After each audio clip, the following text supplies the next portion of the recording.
Picture this.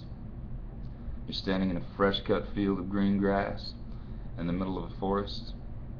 You can hear wildlife chittering through the trees.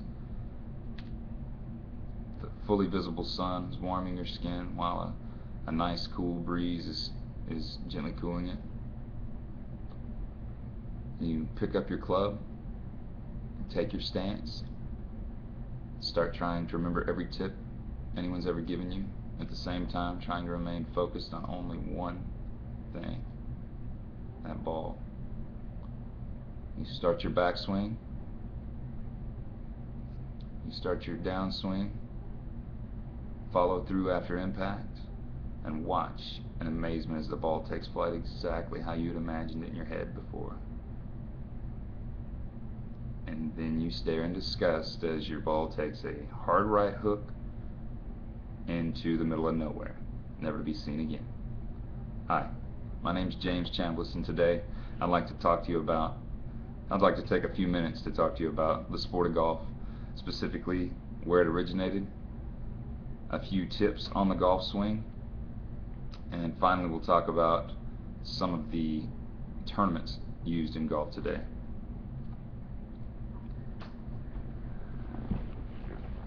Let's begin today by discussing where the sport of golf was born.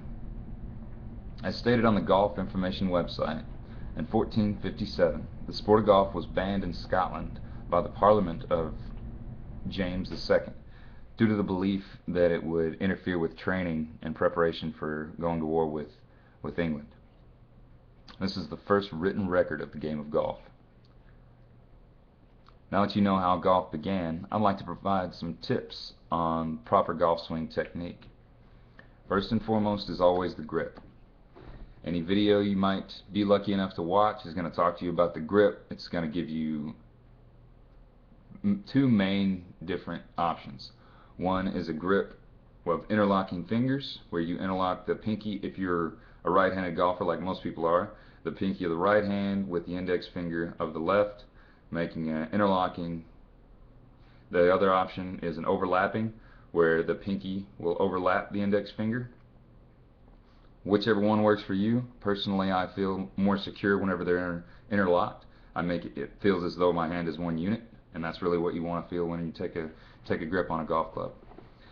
The second thing to think about is actually how the club's going to impact the ball.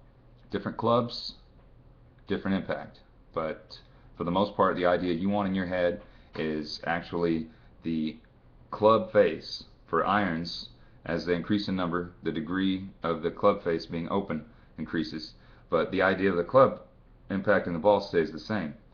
The club is going to come down and strike the ball in a downward motion. The ball will then lift off and go.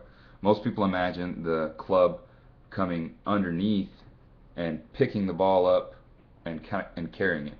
This is incorrect. It's what causes a lot of people to chunk and hit the ground or skull the ball, actually impacting it in the center. And it's very common for beginners to do this. Last thing I'd like to talk about as far as technique goes is stance.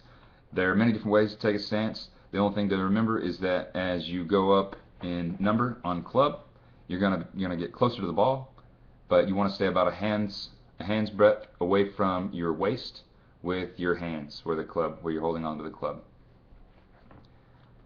Now that you understand a little more about the swing in the game of golf, I'd like to talk about some of the more prominent tournaments that take place today. As mentioned on the official World Golf Ranking website, the four major championships are the Masters Tournament, the US Open, the Open Championship, and the PGA Championship. The Masters Tournament's held in Augusta, Georgia, in the beginning of every year, and the rest of them are held afterwards throughout the year in various locations throughout the United States. Today we've discussed many of the facets of the sport of golf, and I'd like to finish by hitting on them just one more time. We talked about the earliest written record of the sport of golf. I then mentioned a few tips on the golf swing itself. And finally, I passed on a little information about the four major championships held today. Thank you for listening.